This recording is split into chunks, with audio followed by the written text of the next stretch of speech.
Leaning in is important as it relates to attacking also, because if you can attack a ball out of the air at somebody, it's 2 to 3 feet closer to the other person. So you're taking away their time and you're also forcing them to hit shallower dinks. So if I play somebody who is not comfortable attacking out of the air and leaning in and aggressively trying to find that out of the air attack, then I feel really comfortable hitting aggressive deep dinks against that person. And if I'm able to hit aggressive deep dinks against somebody, it's way easier for me to control the kitchen line. All right, so we are back with episode, I don't know, of the James Ignatowich Show. And we have 3 questions and that's it. So we're just gonna maximum efficiency, just get the questions done. And that's all we're gonna do today. So that's my favorite thing to do. The first question is, I see pros leaning in all of the time. When do I know when to lean in and when not to lean in? So this is a question that is near and dear to my heart because I, in this past year, learned a lot about when to lean in and when not to lean in. In pro men's doubles, leaning in is everything as it relates to attacking because out of the air attacks are more prevalent and just better, I think, in pro men's doubles than off the bounce attacks. At other levels, maybe not. I think that general statement, I'm only going to really apply it to pro men's doubles because I don't want to say anything that is wrong. Okay, maybe it's right, maybe it's not. I don't know. But for me, leaning in has been super important. And the first thing to know is you should be leaning in when you feel like you're on offense in a dinking rally. So if you are winning that dinking rally, if you feel like you're in charge, that's when you should be leaning in. So you can generally have a feel for that. You'll know when you're winning the dinking rally and when you're not. If your opponent's moving around and you're the one making them move, not really doing as much moving, if they're a foot off the line, 2 feet off the line, and they look like they're in trouble, that's how you know you're winning the dink rally. So for me, if I hit a good aggressive dink and I can see them take a step back, you know they're not going to speed it up, or at least you're very as sure as you can be that they won't speed it up. That's when you lean in and get ready to attack it out of the air. And if you can't take that dink out of the air and attack it, then at least try to take it out of the air and then dink it back so as to take away their time and maintain control of the kitchen. So leaning in isn't just about attacking. Leaning in is also about taking dinks out of the air.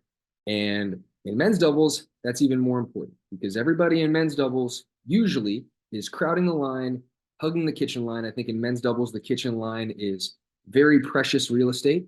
In women's doubles, not so much. In women's doubles, a lot of us are a foot off the line, 2 feet off the line, and that's just the nature of the game. The dinking is different in women's doubles.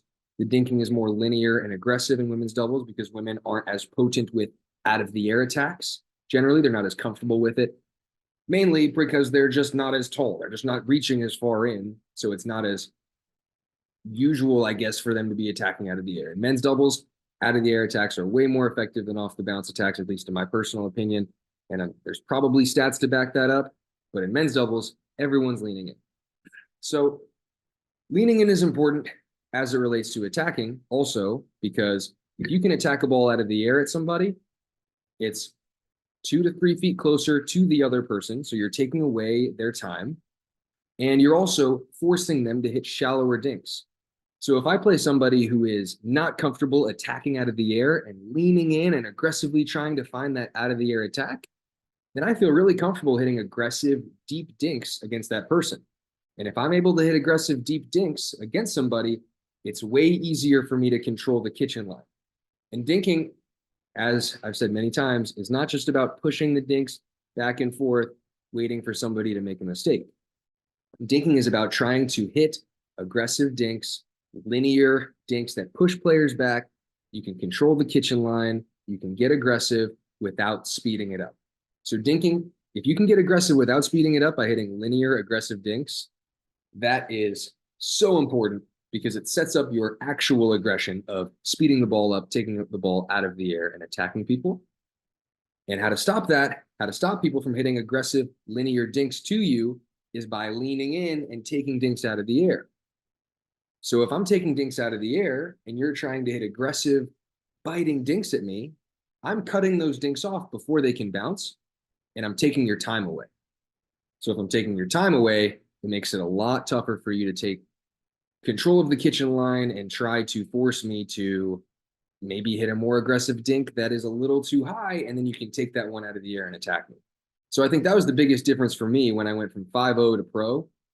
When I was playing 5-0s, I felt like I could dink super deeply. I could make my dinks bounce this far past the kitchen line, and I was safe.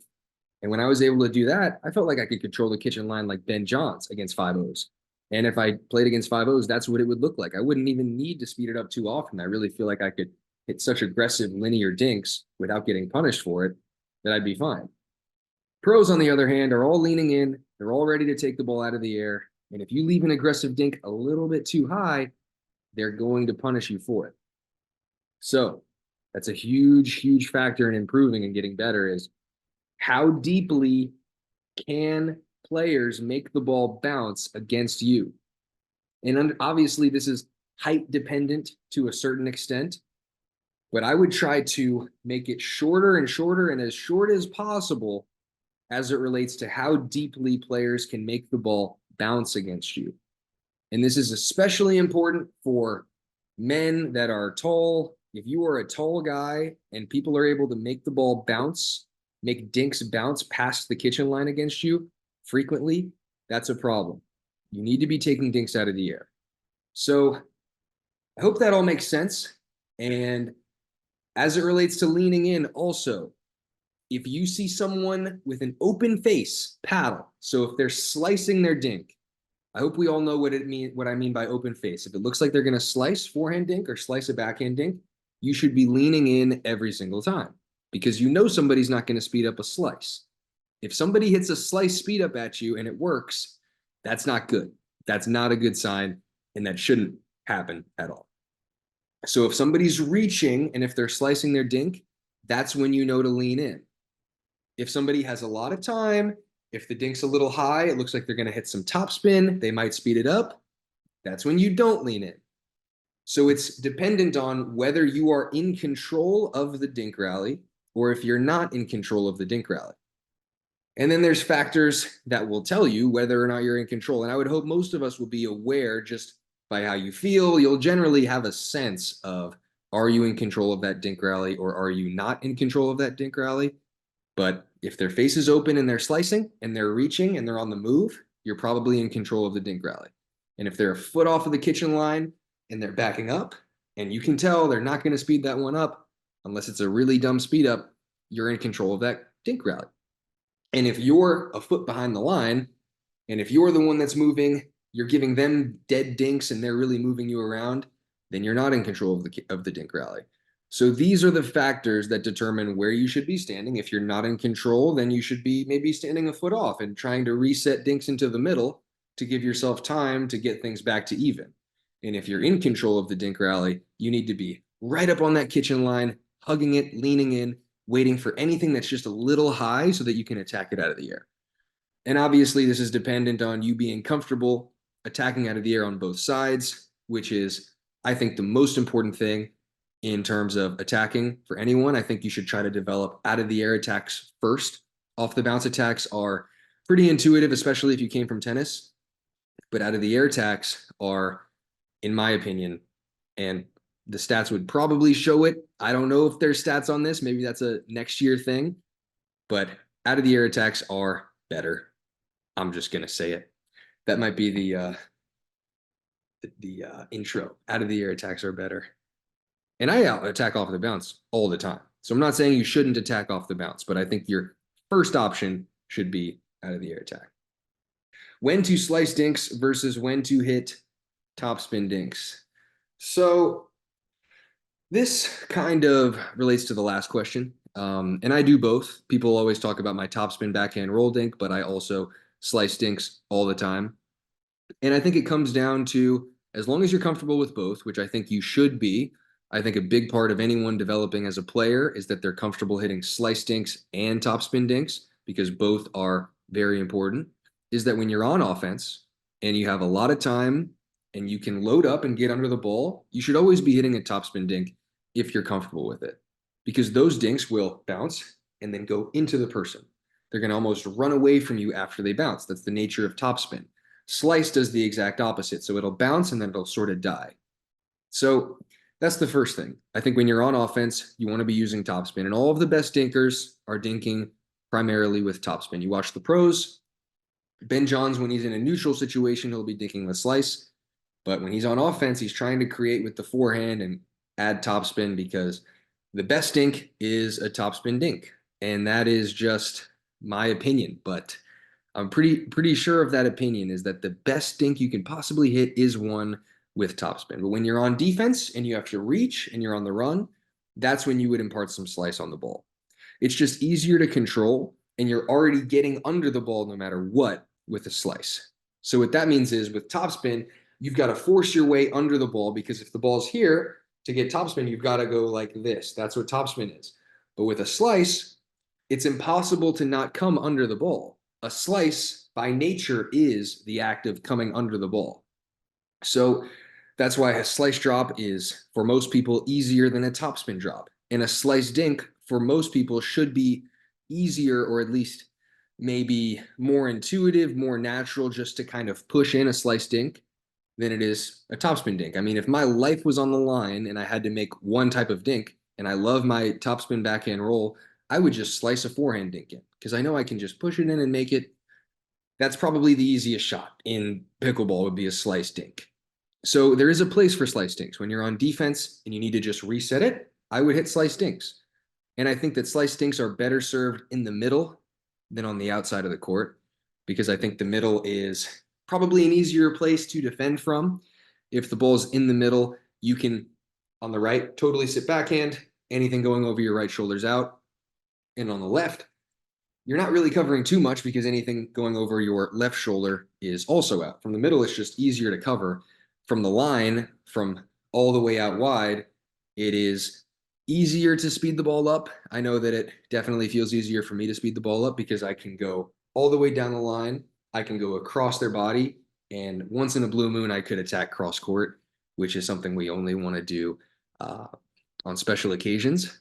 But yeah, I think resetting slice dinks in the middle is a good play, and I wouldn't stop you from doing it. But to recap, topspin dinks are the best dinks. So for those of us who are still working on things and trying to develop things, make sure you have both, but definitely prioritize developing that topspin dink because that's where I think the game is going.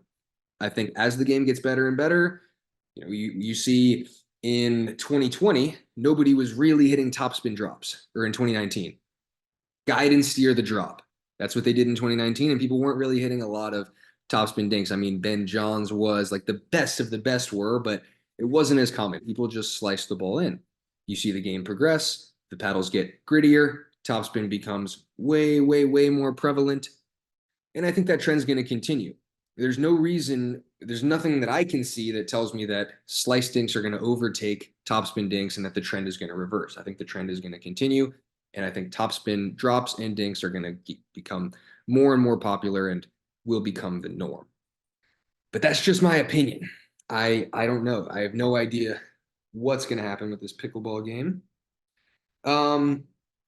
Last question. So I like to attack cross court is the question. The question is I like to attack cross court. I've been told oftentimes not to attack cross court because it's not the best play.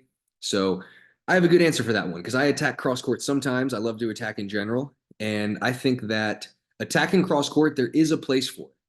I think you're better served to attack cross court out of the air than off the bounce because the issue with attacking cross court, as people say, is that people have more time to react because of the geometry of the court, which is true. If you were attacking somebody right in front of you, kitchen's 14 feet long, you're 14 feet away from that person. If you're attacking cross court, I don't know the geometry, but it's farther, right? And that makes sense.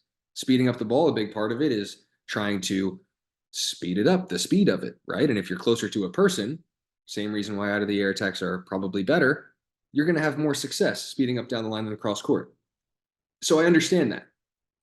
But I think that cross court attacks there is a place for them, but I think they should be hit very hard. So my take on cross court attacks is that most of them shouldn't be going in. For me, when I attack cross court, I'm trying to hit the person most of the time. And I'm not going for the head. I'm a good guy. I'm not trying to hurt anybody. But cross court attacks are very tough to get out of the way of. And I'm not trying to encourage you guys to start hitting each other and killing each other on the court. But next time you play rec, go for it. Go for a cross court attack and hit it as hard as you can and see what happens. It's very tough to get out of the way of. It's way more intuitive to get out of the way of a shot that's coming straight on. You just dodge it like this. It's just more natural for almost anybody. But if a shot's coming cross court at you into your body, it becomes a lot tougher to leave. I would know from personal experience. I don't even leave them anymore. I just try to hit them. It's just so tough to get out of the way of. So you see it in the women's game more often. The cross court full bag speed up, just trying to hit the person is how it's described. And I think that there's a place for it. I wouldn't do it too often because if players do catch on to it, they would know that you should probably be just fading toward the middle because trying to fade, if let's say you're on the left, if you fade to the outside, it's tougher to leave because it is coming from the other side and it's coming to the outside. So if you go this way, it'll eventually hit you. The best way, and I guess this brings me to another point. If somebody is attacking you cross court very hard and it looks like it's going to go out, I would get to the middle. If you can get to the middle, it's a lot easier to get out of the way. I think a lot of people naturally will try to avoid the ball by moving to, let's say, if you're on the left, to their left, or if they're on the right, to their right. And when you're on the right, you're taught to slide backhand, which is sliding to the right. So it makes sense. And that's part of the reason why these shots work. So Dylan Frazier does this very well. He'll take a forehand out of the air. And instead of going right in front of him, he'll go cross court to the right side player and just try to hit them. And the right side player who's taught to fade backhand, the ball's going to go right to them, and it's probably going to hit them. Happened to me yesterday in rec, actually. I don't even want to play the red anymore after going against Dylan Frazier. So that's the deal. If you're speeding up cross court, you should probably just try to hit them. And again, I'm just saying that, it's a fair play. I'm not telling anybody to be killing other people. I think we should be wearing eye protection anyway. And it's a fair game because this is a sport. So if you're going to attack somebody cross court and you feel like you can hit them with the ball and thus win the point, especially in tournaments, I think it should be done. So I think that if you're speeding it up cross, go for the full bag, hit the person. And if somebody's speeding it up cross court at you, fade middle really quickly because that's how you get out of the way of that ball, not the other way around. So that's all I have for you guys.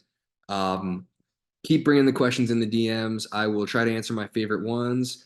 And as always, check out my virtual coaching. What's my website name again? James-Ignatowich.com. And that's all we got. So thanks, guys.